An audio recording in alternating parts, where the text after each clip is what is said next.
welcome to Alien Whispers. If you enjoy the story, don't forget to like, subscribe, and leave a comment below. Now, let's dive into the story. The grand ceremonial platform of Ceylon shimmered under the alien sky, its surface crafted from a rare metal that shifted hues with every passing cloud. Suspended by invisible energy fields, it hummed faintly, a constant reminder of Ceylon's technological prowess. The air was heavy with the scent of exotic floral spices, imported from distant worlds, mingling with the sharp tang of polished metal.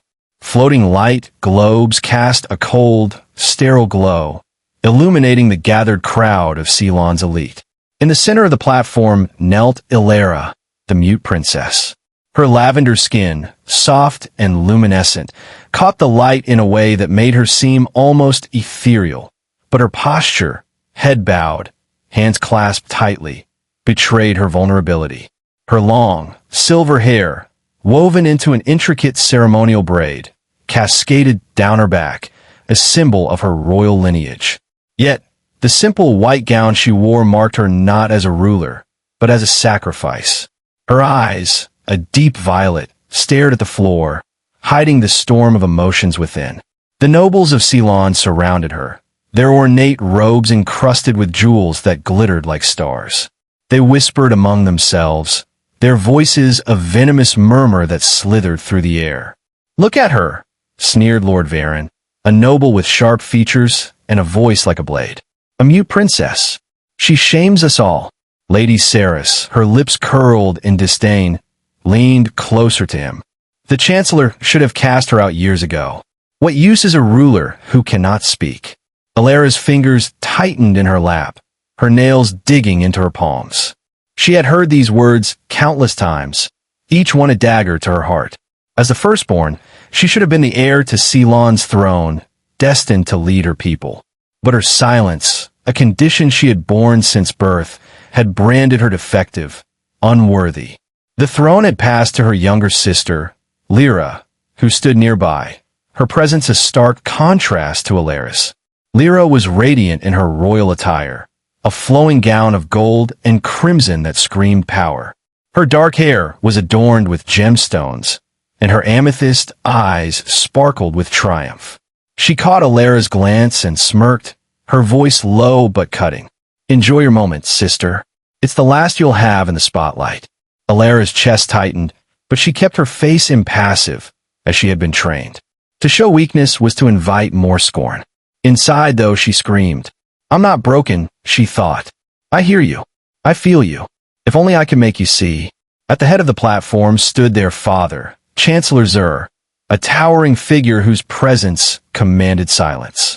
His ceremonial robes, pristine white, seemed to drink in the light, casting him as a god among mortals. His gaunt face was a mask of cold ambition, his dark amethyst eyes devoid of warmth as they flicked briefly to Lyra. There was no love there, only disappointment. To him, she was not a daughter, but a flaw in his legacy.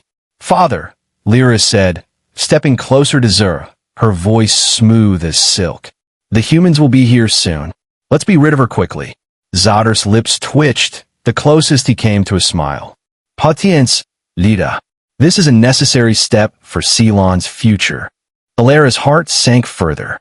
She was no longer a person, but a transaction, a tool to secure an uneasy peace with the humans, a species Ceylon viewed with wary curiosity. She had heard tales of their ferocity, their unpredictability. Would they be as cruel as her own people? The nobles' whispers grew louder, their mockery more brazen. "A mute for the humans," Lord Varen said, chuckling. "Perhaps they'll use her as a servant. Or a curiosity," Lady Saris added, her laughter sharp. "Imagine their faces when they realize she's useless." Lyra's throat burned with the words she could not speak. "I'm not useless," she wanted to shout. "I am more than my silence." But the weight of their judgment pressed down on her, heavy as the platform itself. Zara raised a hand, and the crowd fell silent. His voice, deep and resonant, filled the space. "People of Ceylon, today we forge a new path. The humans have proven their strength, and we will honor their request for peace." He paused, letting the words sink in, then continued. To seal this alliance, we offer a gift, a symbol of our commitment. He extended a hand toward Lyra, not deigning to look at her. My firstborn daughter, Lyra. A collective gasp swept through the nobles, followed by stifled laughter. Lyra felt their eyes boring into her, each gaze a judgment, a dismissal. Her face remained stoic, but inside, she was crumbling. A gift? She thought bitterly. I am nothing but a pawn. Lord Varen leaned toward Lady Saris, his voice low but audible. The humans will think they've won a prize. They don't know we're unloading our shame. Lady Saris giggled, covering her mouth. Let them have her. She's no loss to us. Lyra's hands trembled, but she forced herself to stay still. She had been trained for this moment, to endure, to obey, to be invisible. But the pain of their words was a fire in her chest, threatening to consume her. She lifted her chin, her violet eyes locking onto her father's. For a fleeting moment, she let her defiance show, a silent challenge to the man who had never seen her as anything but a failure. You may cast me aside, she thought, but I am still here. Zadar's cold smile returned, a predator's acknowledgement of prey. Enough, he said sharply, his voice cutting through the murmurs. The humans approach. Let us conclude this matter. Chancellor Zur stood at the heart of the ceremonial platform, his tall, gaunt frame dominating the space like a monolith. His pristine white robes shimmered under the floating light globes, absorbing their glow and casting him as an untouchable figure of authority. His dark amethyst eyes, cold and calculating, flicked briefly to Lyra, who knelt in the center, before settling on the human standing a few paces away. The air was thick with the scent of exotic spices, but beneath it lingered a tension that made the platform feel like a stage for judgment. Commander HFY Solis, Zar began, his voice deep and resonant, elongating the final S with a deliberate, almost mocking precision. Your Terran alliance has proven persistent. We did not expect such ferocity from a species so young. HFY Solis stood with an easy confidence, his broad shoulders relaxed but his posture alert. His dark gray uniform, functional and unadorned, contrasted sharply with the opulent attire of the Ceylon nobles. His short black hair framed a face marked by experience, a faint scar slicing across his left eyebrow.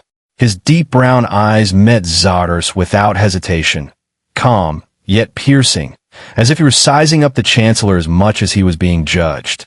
We fight when we must, Chancellor, Javier replied, his voice steady, carrying a faint accent that marked him as an outsider. But we seek peace above all. Your willingness to negotiate honors us. Zadar's lips twitched into a thin smile, more predatory than warm. Salon values stability, he said, his tone measured. Your kind has disrupted that stability, but we are prepared to restore it. He paused, letting the weight of his words settle over the crowd. To that end, we accept your terms for a lasting ceasefire. The nobles murmured among themselves, their jeweled robes rustling as they shifted, their whispers a venomous undercurrent. Lyra, still kneeling, felt their gazes like a physical weight, pressing her deeper into the cold metal floor. Her simple white gown clung to her lavender skin, its plainness a stark reminder of her diminished status. She kept her head bowed, her silver braid falling forward, but her hands trembled in her lap. A mute for the humans, Lord Varen muttered to Lady Saris, his voice dripping with contempt. What a yist. They'll think they've gained a prize. Lady Saris stifled a laugh, her gem-encrusted fingers brushing her lips. A broken tool, nothing more. Let them deal with her silence. Lyra's chest tightened, each word a fresh wound. She wanted to scream, to tell them she was more than her muteness, but her throat remained locked, her voice a prisoner within her. She had heard these taunts her entire life, yet they never lost their sting. Near Zur, Lyra stood radiant in her golden gown, its crimson accents catching the light like flames. Her dark hair, adorned with glittering stones, framed a face alight with triumph. She caught Lyra's fleeting glance and smirked, her voice low but cutting. "Don't look so glum, sister. You're finally useful, for once." Lyra's fingers dug into her palms, but she forced her face to remain impassive. To react was to give Lyra the satisfaction she craved. Inside, though, her heart roared. "I'm not your pawn," she thought. "I am more than you'll ever know." Zara raised a hand, silencing the noble's whispers. "To seal this alliance," he continued, his voice commanding attention, "we offer a gesture of our goodwill, a symbol of our new bond." He took a calculated step toward Javier, his robes sweeping the floor. "A guarantee of our commitment." He extended a hand toward Lyra, not bothering to look at her. "My firstborn daughter, Lyra." A collective gasp rippled through the crowd, followed by stifled laughter. Lyra felt their eyes boring into her, each one a judgment, a dismissal. Her lavender skin flushed with heat, but she kept her head down, her violet eyes fixed on the floor. "A symbol?" she thought bitterly. "I am nothing but a transaction." Lord Varen leaned closer to Lady Cerys, his voice barely a whisper, but loud enough for Lyra to hear. "The humans will be furious when they realize she's useless. A mute princess, what a mockery." Lady Cerys giggled, her laughter sharp and cruel. "Let them have her. She's no loss to Ceylon."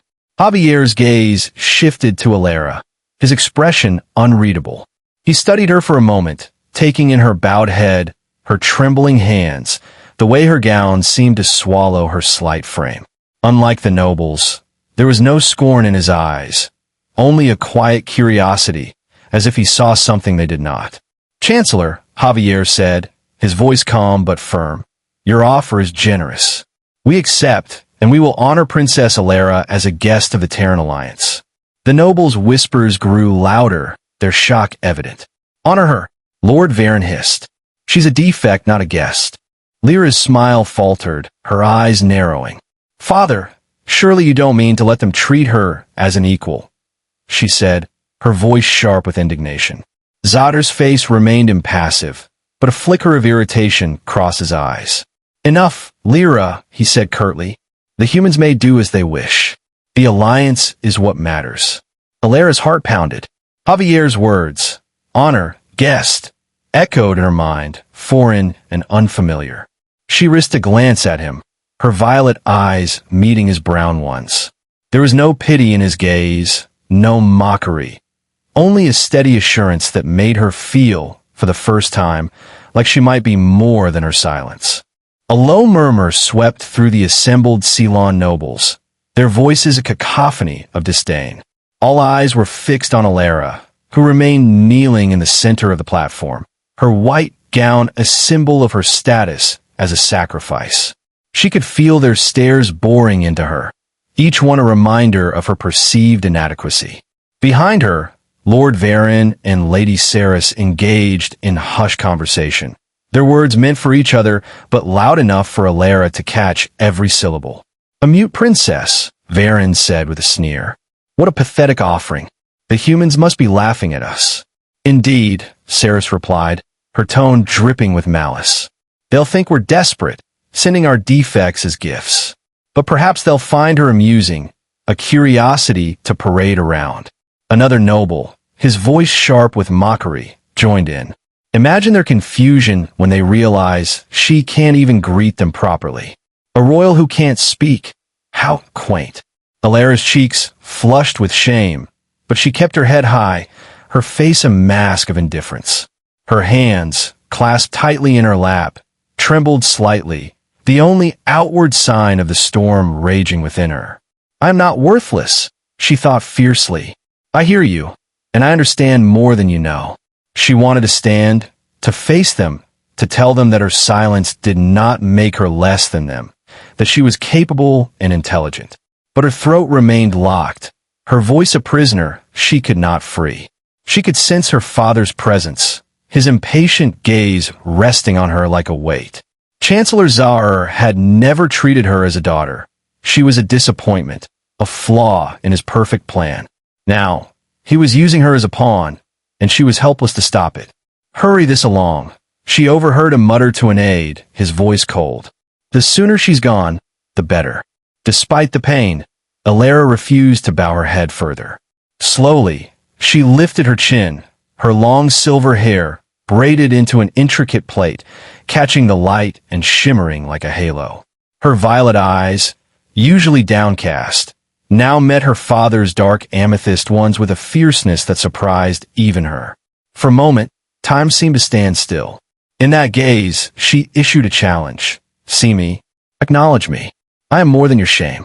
Zatis' lips curled into a cold smile, his eyes narrowing slightly. He did not speak, but his expression was clear. You are nothing to me. But Lyra did not look away. She held his gaze, her heart pounding with a mixture of fear and defiance. For once, she would not be the one to yield. Let him see her strength, even if it was only through her eyes. Chancellor Zatis' gaze shifted to Commander HFY Solis, who stood a few paces from Lyra, his dark gray uniform a stark contrast to the jeweled robes of the Ceylon nobles. Unlike the others, whose faces were etched with scorn or pity, Solis's expression was unreadable, his deep brown eyes studying Lyra with a quiet intensity. There was no mockery in his gaze, no condescension, only a curiosity that felt foreign to her, as if he saw something beyond her silence. A generous gesture, Chancellor, Solis said, his voice steady, carrying a faint accent that sounded strange to Lyra's ears. The Terran Alliance values your commitment to peace. He paused, his eyes flicking briefly to Zahir before returning to Lyra. And we honor the trust you place in us. The words hung in the air, their weight settling over the platform. Lyra's breath caught. Honor? The concept felt alien, a stark departure from the disdain she had always known. She tensed as Solis stepped closer, her body bracing for the rough grasp she had been conditioned to expect. In Ceylon culture, such moments were displays of ownership, a reminder of her place as a tool, a transaction. But Solis did not reach for her arm. Instead, he stopped a respectful distance away and extended his hand, palm up, fingers slightly curled. It was not a demand, not a claim, but an invitation, a choice. His eyes met hers, calm and unwavering, as if he were asking her to decide her own path. The noble's whispers erupted, a venomous hiss that slithered through the crowd. What is he doing? Lord Varen muttered, his voice sharp with disbelief. Does he think she can choose? She's a mute, not a person, Lady Saris added, her laughter thin and cruel. He's making a fool of himself. Lyra's heart pounded, the noble's words a familiar sting. But Solis's gaze held her steady, his expression untouched by their mockery. Princess, he said softly, his voice meant only for her. You don't have to stay where you're not wanted.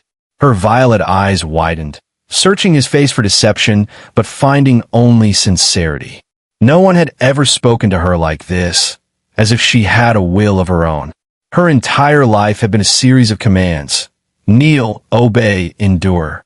Now, this human, this stranger from a species feared for its ferocity, was offering her something she had never known.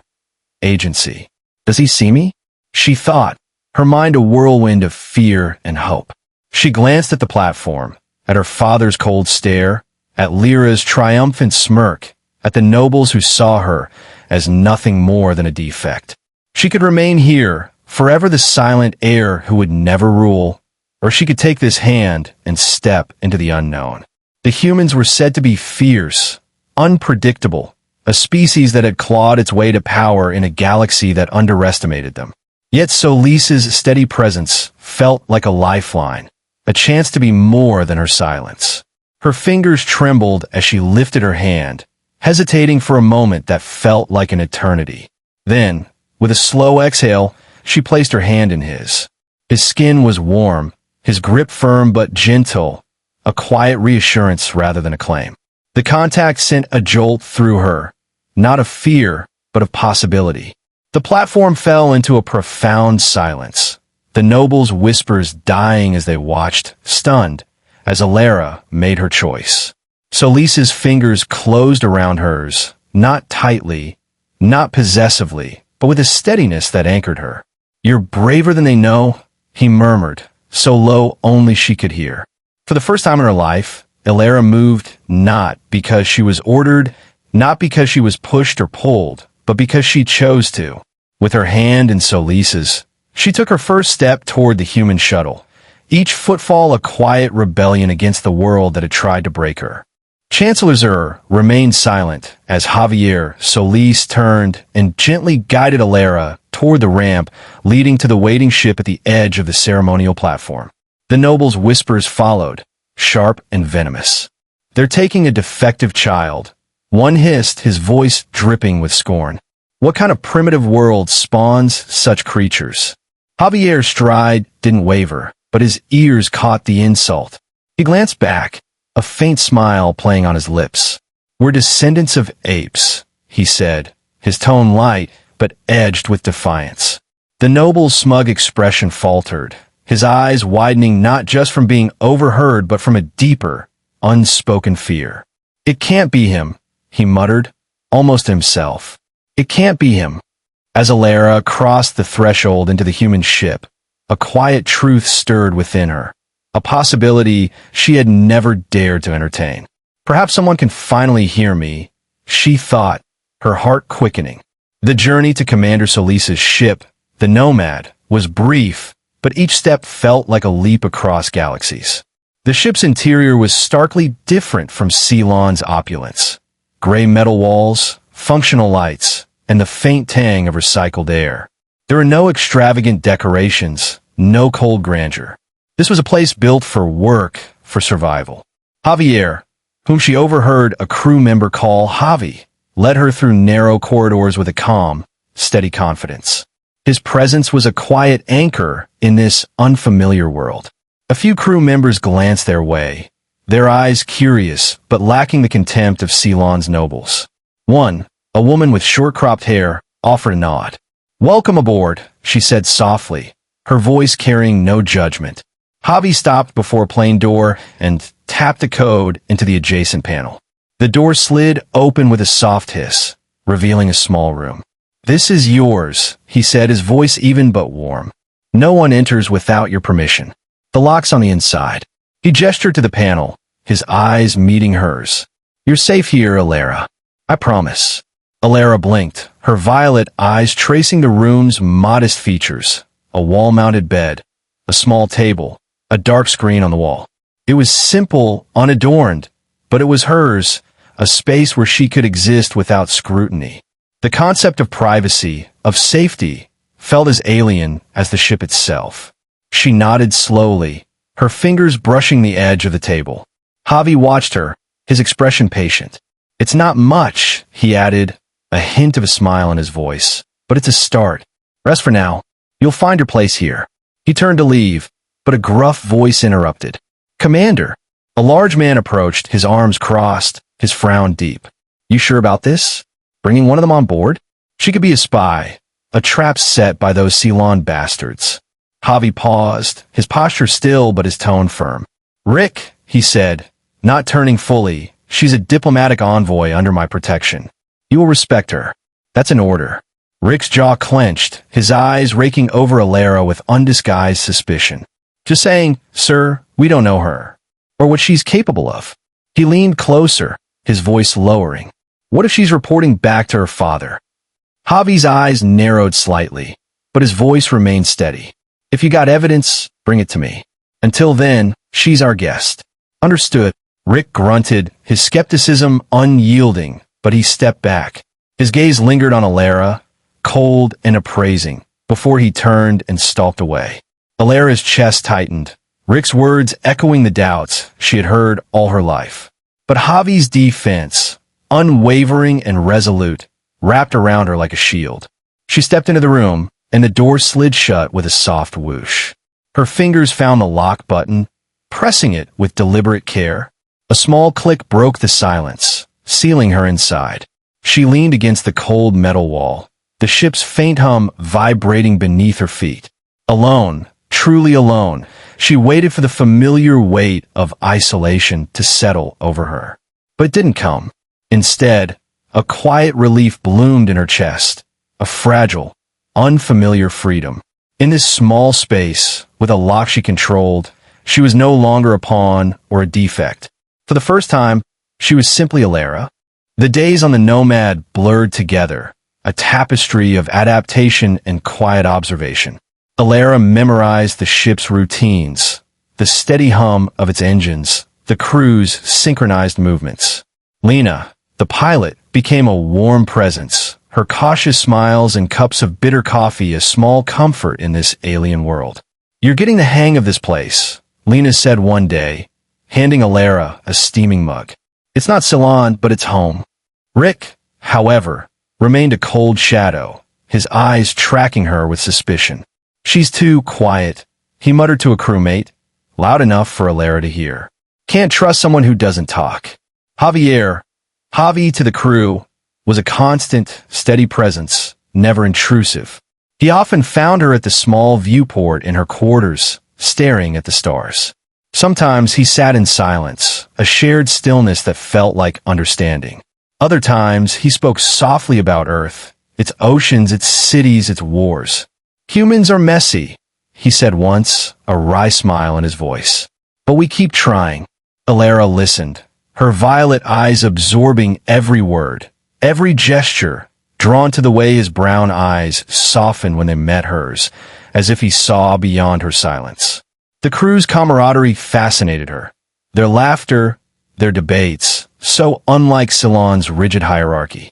She felt a strange pull toward Javi, not just gratitude but something deeper, sparked by his quiet respect for her unspoken thoughts.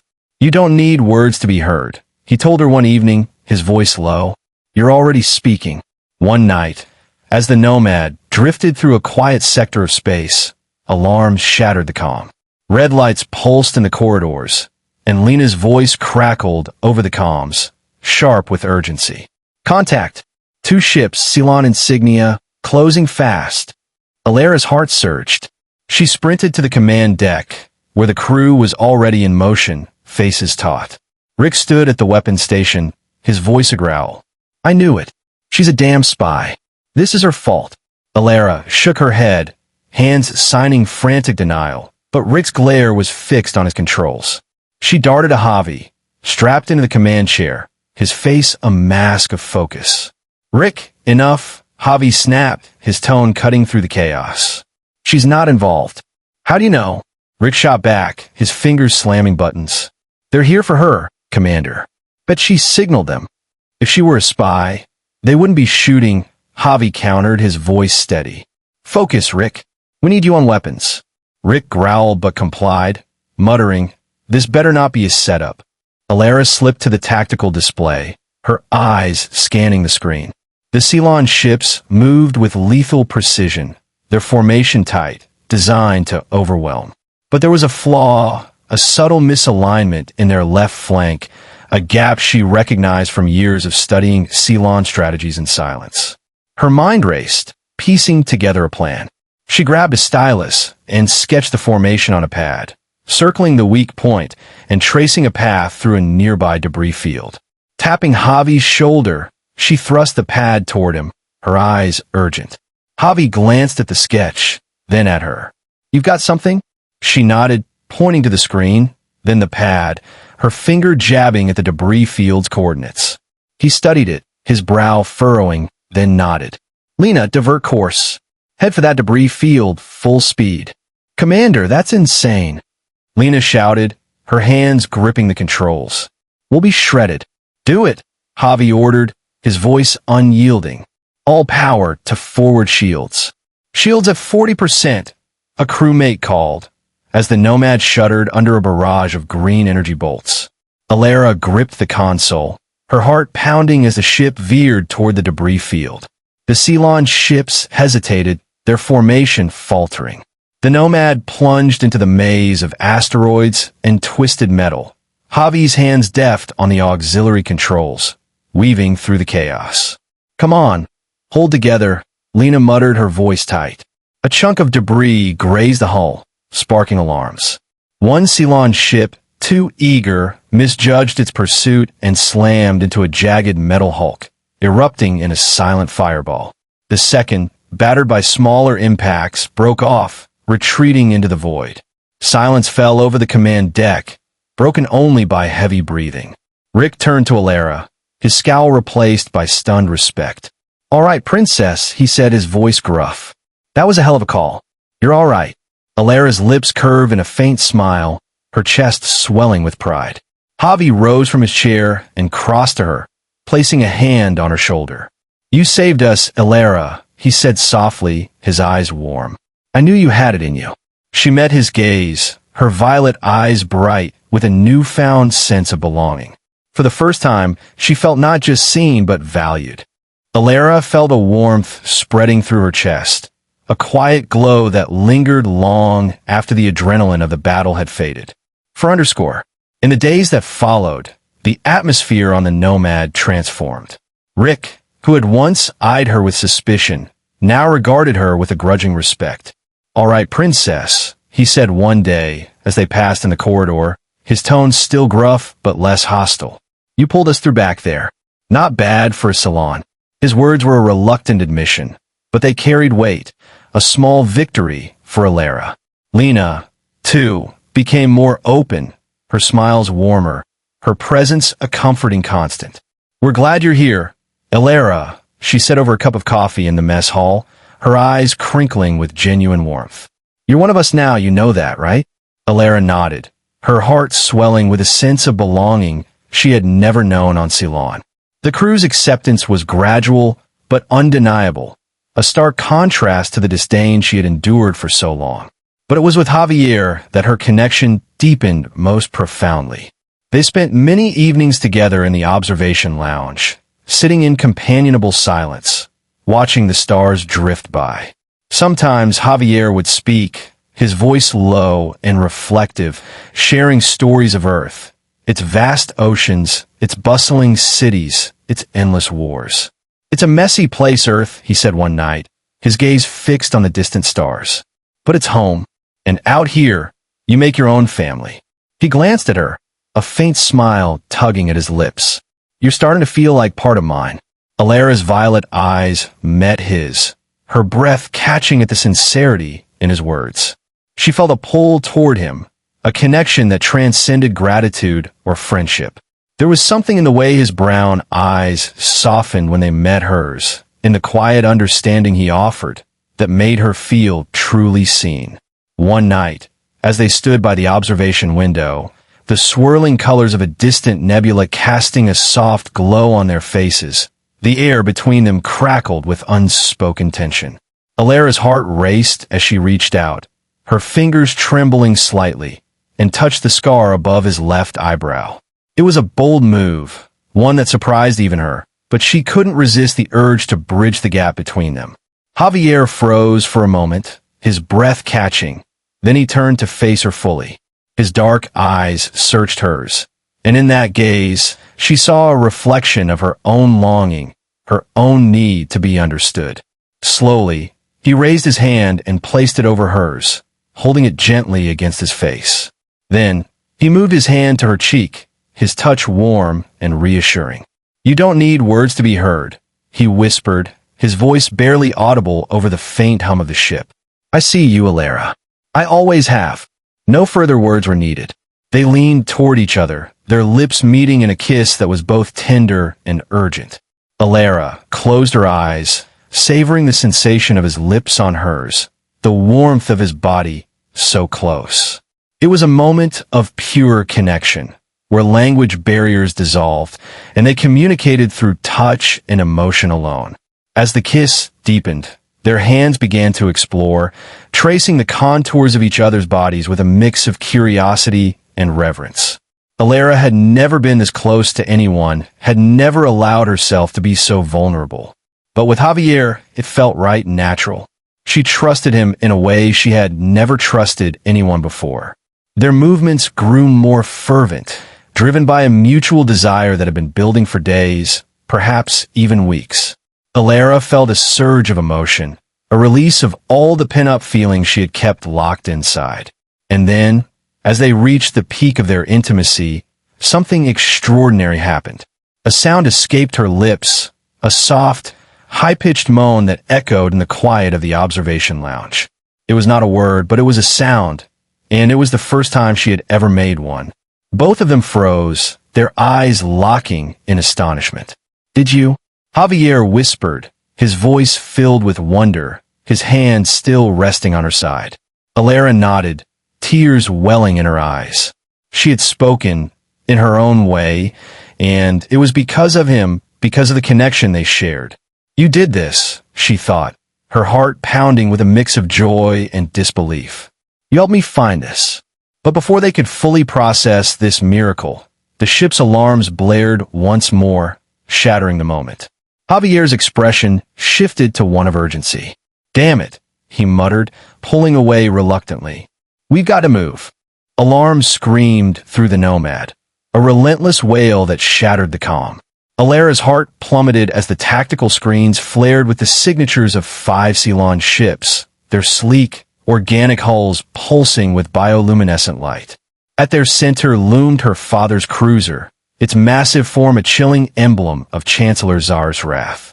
5 ships, Rick bellowed, scrambling to the weapons console, his voice thick with dread. "That's Zatr's flagship. We're done for." Javier, already at the command station, barked orders, his hands a blur over the controls. "Lena, evasive maneuvers. Get us out of here." Lena wrestled with the piloting controls, her face taut. "Engines are at 70%. They're too fast." The Nomad shuddered as green energy bolts slammed into its shields, sparks erupting from a nearby panel. "Shields at 50%, a crewmate shouted, voice cracking. "We can't take much more." Lyra stood rooted, her mind a storm. "Why now?" she thought, her lavender skin prickling. "What does he want with me?" The main screen flickered, and Zatr's image filled it, his dark amethyst eyes glinting with cold fury. "Commander Solis," he hissed, elongating this like a blade drawn across stone. "The treaty is void. Surrender my daughter, or your ship will be ash." Javier straightened, his voice unyielding. "Lyra is under my protection. Chancellor, you'll have to go through us." Zata's sneer twisted his gaunt face. "Protection? For that mute defect? She's a disgrace, unworthy of your loyalty. Hand her over, or die." The word struck Lyra like a lash. Mute, defect, disgrace. They echoed the taunts of her childhood, each syllable a wound reopened. Her hands trembled, nails digging into her palms, but her eyes burned with a fire she hadn't known she possessed. She saw Javier's jaw clench, his fists tightening. "You don't know her strength," he said, voice low but fierce. "She's more than you'll ever understand." Rick at the weapons station growled, "We're ready to fight, Commander. Let's take these bastards down." Lena's eyes blazed with resolve. "For Lyra," she said, her voice steady despite the chaos. "We're not giving her up." Their words wrapped around Lyra like a shield, but they also pierced her. They would die for her, this crew who had become her family, all because of her father's relentless cruelty. She couldn't let that happen. Not for the princess who had been silent, who had been nothing. A surge of rage and desperation roared within her, shattering the chains that had bound her voice for a lifetime. She stepped forward, her chest heaving, and opened her mouth. "No," she cried, the word a raw, powerful burst that tore through the bridge. The sound reverberated, clear and commanding, silencing the alarm's wail. Javier spun toward her, eyes wide with awe. Rick's jaw dropped, his hands stalling on the controls. Lena froze, her fingers hovering over the console, staring as if seeing Lyra for the first time. On the screen, Zadra's face crumpled from fury to disbelief, then to a flicker of fear. "Impossible," he stammered, his voice breaking. "She cannot speak. She has never spoken." But she had. The Ceylon ships, poised to strike, faltered, their glowing hulls dimming as their weapons powered down. A profound silence enveloped the bridge, broken only by the faint hum of the Nomad systems. The Nomad's bridge hung in a breathless hush, the faint hum of consoles the only sound. On the main screen, Chancellor Tsar's image flickered, his dark amethyst eyes wide with dread. A voice crackled through the open comm of his cruiser, quivering with awe. "It is she, the voiceless heir, the the one foretold. The prophecy lives. Lyra's pulse thundered as the Cylon ships, one by one, dimmed their glowing hulls, their weapons falling silent. On Zar's bridge, officers gazed at her through the screen, their faces etched with fear and reverence. Several sank to their knees, heads bowed in fealty. Javier stepped beside her, his voice low, urgent. Lyra, what's this prophecy they're talking about? Before she could respond, the noble who had once scorned Javier's heritage spoke, his tone now humbled. Commander, an ancient Cylon prophecy speaks of the silent heir who will reclaim her voice through the touch of the monkey star souls, your people. She is destined to ascend as throne weaver, ushering in a new era. Rick snorted, arms crossed. Monkey star souls? That's us, huh? Humans. The noble nodded, his gaze fixed on Lyra. Your words about your ape ancestry spark my suspicion. But her voice seals it. The prophecy is fulfilled. Lyra is our rightful ruler. Lena, at the helm, turned, her eyes wide. So she's their queen now? Just like that. The noble's voice grew firm. Not queen, throne weaver. The one who binds Cylon's future. Her sister, Lyra, loses all claim. Lyra's mind reeled. She had been branded defective, a shame to her lineage. Yet this prophecy had waited for her, hidden in the shadows of her father's lies. Fury surged, at Zara for burying her destiny, for casting her aside. But stronger still was a fire of purpose, blazing through her veins. She stepped forward, her voice ringing clear, each word a blade. Chancellor Zara, you denied me, but the truth cannot be silenced. I am the heir of the prophecy, and I claim the throne of Cylon. Zata's face contorted, his voice a venomous rasp. You? A mute wretch? This is blasphemy. I'll crush you and your human filth. The noble cut in, his tone unyielding. It is no blasphemy, Chancellor. The people know the prophecy. They will follow her, not you. He dropped to one knee, his voice rising. All hail Lyra, true throne weaver of Cylon. One by one, the officers on Zara's bridge knelt, their murmurs of long live Lyra. Echoing through the calm, Zara stood alone, his power unraveling like smoke. Lyra's heart swelled with triumph, tempered by a pang of sorrow for the father who had never seen her. Your reign ends, Zara, she said, her voice steady, resonant. Cylon will rise anew, where no voice is stifled, where justice prevails. Javier's hand found her shoulder, his touch warm, grounding. You're going to change everything, Lyra. I'm proud of you. She turned to him, her violet eyes shimmering with gratitude. I couldn't have done this without you, Javier. You gave me strength. Rick, still processing, shook his head with a grin. Hell, princess, you're a queen now. Guess I owe you one for saving our hides. Lyra's lips curved into a radiant smile, her newfound voice a beacon within her. She faced the screen, where Zara's image faltered, his cruiser retreating into the void. The Cylon fleet dispersed, their allegiance now hers. Turning to her crew, her family, she spoke with quiet resolve. Let's return to Cylon. It's time to forge a future where all are heard. The connection severed abruptly, leaving the Nomad's bridge in a charged silence. The Cylon fleet hung motionless, their bioluminescent hulls dimmed, weapons stilled. One by one, their commanders' voices crackled through the comms, each pledging unwavering loyalty. We serve the throne weaver, Lyra, chosen by prophecy, they declared, their words a solemn vow echoing across the void. The ancient foretelling had come to pass, and Cylon's future now rested in her hands. Lyra stood resolute, her lavender skin aglow under the bridge's stark lights, her silver hair flowing like a cascade of moonlight. She turned to Javier, her violet eyes blazing with purpose. Javier, she said, her voice, still new and vibrant, carrying a quiet strength. Cylon has given me a chance to lead, to heal its wounds, and build a world where no one is cast aside for their differences. But I cannot walk this path alone. Javier met her gaze, his brown eyes warm with admiration but shadowed by doubt. Lyra, you've already shown you're more than capable. You're a leader born for this. She stepped closer, her smile soft yet unyielding. I need a partner, someone who fights for what's right, who sees beyond titles and flaws. You've been that for me, Javier. You've shown me what's possible. He exhaled, his voice low, almost a whisper. You're asking me to rule with you? On Ceylon? That's a lot. Yes, she replied, her eyes locked on his. Together, we can forge a Ceylon where every voice matters, where no one is judged for what they cannot do. You've taught me that strength lies in unity, not division. Javier's mind churned. He was a soldier, not a king, yet the vision of standing beside Lyra, shaping a world free of prejudice, stirred his heart. Lyra, I'm just a human. Your people, some will see me as an outsider, a threat. Are you sure about this?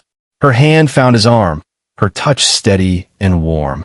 The prophecy speaks of bridging worlds, Javier. You are part of that bridge. Some may resist, but we'll show them a new way, together. I trust you, with my life, with Ceylon's future. Lena, watching from the helm, chimed in, her voice bright with encouragement. She's right, Commander. You've got the heart for this.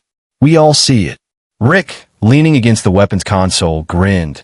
Hell, if she trusts you, that's good enough for me. Go be a king or whatever, boss. Javier chuckled, the tension easing from his shoulders. He looked back at Lyra, her hope infectious. All right, Lyra, he said, his voice firm with resolve. If you believe in me, I'm in. Let's build that future together.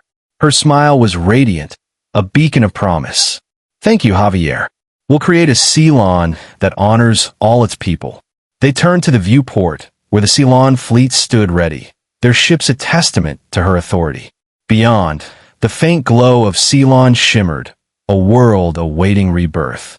Let's go home, Lyra said, her voice soft but resolute. Our people need us. Javier squeezed her hand, his own voice steady. Home it is. Together.